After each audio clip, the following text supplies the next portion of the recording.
evil, that which causes harm. Could this be a suspect in the Idaho unalivings? Stay tuned.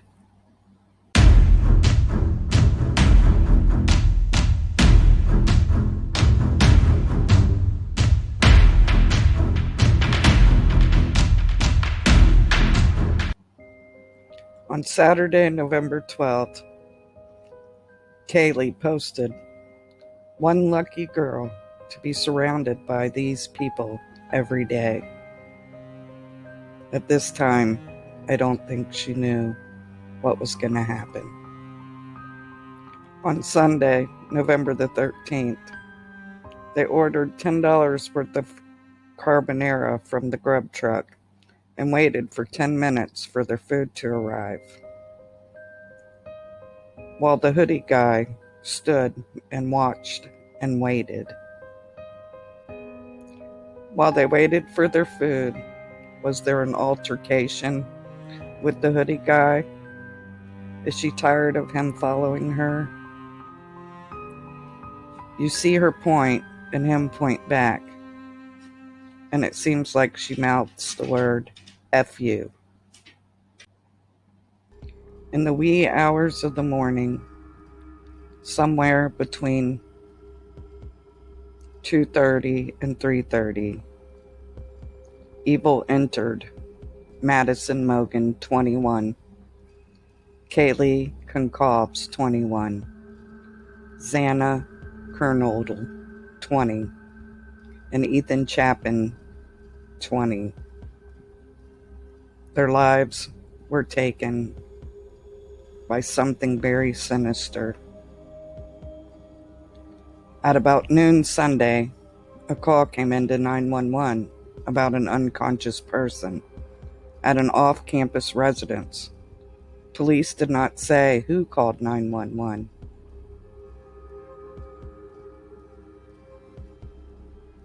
On November the 14th, Moscow police issued a statement identifying the 4 homicide victims as Chapin, Gunkovs, Kernodle, and Mogan.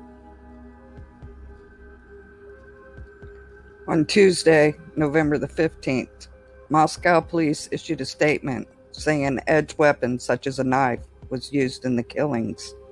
No suspects were in custody, and no murder weapon had been found, police said. This is an example of the knife that may have been used. It's a K-bar knife. On Wednesday, November the 16th, Moscow police made another statement. It says there was other people home at that time, but we're not just focusing just on them. We're focusing on everybody that may be coming and going from that residence. On Thursday, November the 17th, the campus was still uneasy. One of the kids stated, "Everybody kind of just went back home because they're scared. It's definitely uneasy on campus right now." On Friday, November the 18th, another statement was made. The victims were likely asleep before they were attacked, police said Friday evening. Detectives by then had conducted 38 interviews with people who may have information about the killings and had taken the contents of 3 dumpsters near the house in case they held evidence, they said. Investigators also asked local businesses if there had been any recent purchases of a fixed blade knife, according to the police update. On Saturday, November the 19th, we're trying to expedite everything that might possibly lead to a suspect, said Latah County Prosecutor Bill Thompson, who was there. "I wish we had more answers, and they're still asking questions," Thompson said. 1 week after the bodies of the 4 students were discovered, authorities still had no suspects or weapon, Moscow Police Captain Roger Lanier said. On Monday, November 21st, Ethan's mom, Stacy, came out to speak. She says Moscow police now carry the burden every day, not only for us, but for all of the impacted families. Monday, November 21st, Ethan's family held a memorial service. Chapman was one of the most incredible people you'll ever know, his mother, Stacy Chapman, told reporters before his memorial service. Monday, November 28th, the father speaks. Nobody suffered, and nobody felt like that kind of pain, Steve Konkov said.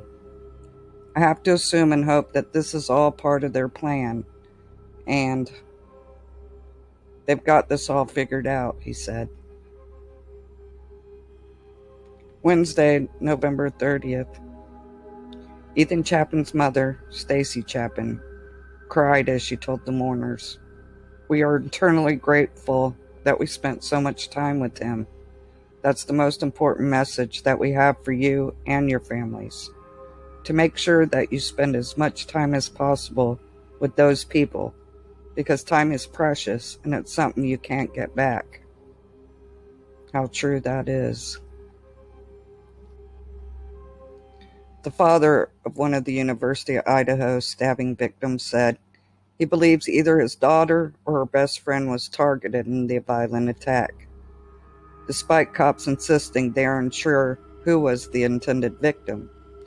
Steve Gonkovs, the father of 21-year-old Kaylee Gonkovs, said he thought it was obvious that either his daughter or Madison Mogan, 21, was targeted in the attack because they were sleeping in the same bed on the top floor of the house, well, out of the way of the killer's entry point, a floor below. I'm praying for these families, that whoever did this to their loved ones is caught before long, because these families need answers. But when I was doing some research and I seen this doorbell cam video, and I was looking through people who may have known these girls, I ran across this picture. Are these the same people who were at the door? Could this person have something to do with what happened to the Idaho 4? Because on one of his TikToks, he had this video. And I won't say, or I won't play the music, but this guy says, "Oh, hey, pal. I was just about to take your girl and F her on Ted's desk." If you see the girl's covered in blood. This was real disturbing. Let me know what you guys think in the comments.